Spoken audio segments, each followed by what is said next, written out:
using the Team Files app.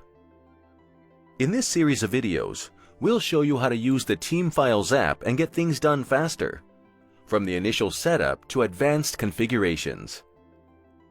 So what's the Team Files app? Well, it's the best tool to attach files and folders directly from your preferred cloud storage to Confluence pages. You can type /team files in edit mode to add the macro to your page, and then select files and folders to attach to the page.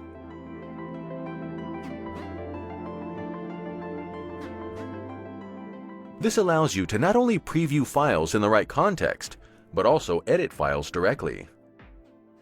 The updates are saved directly to your storage, so there's no need to download and upload multiple versions.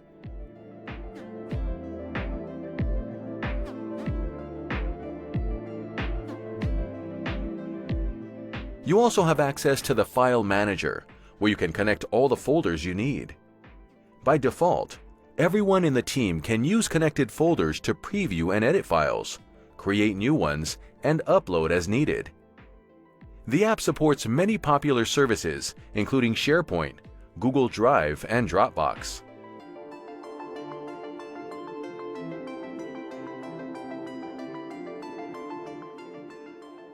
Now that you have a sense of what you can do with the Team Files app, we'll cover how to install it in the following video.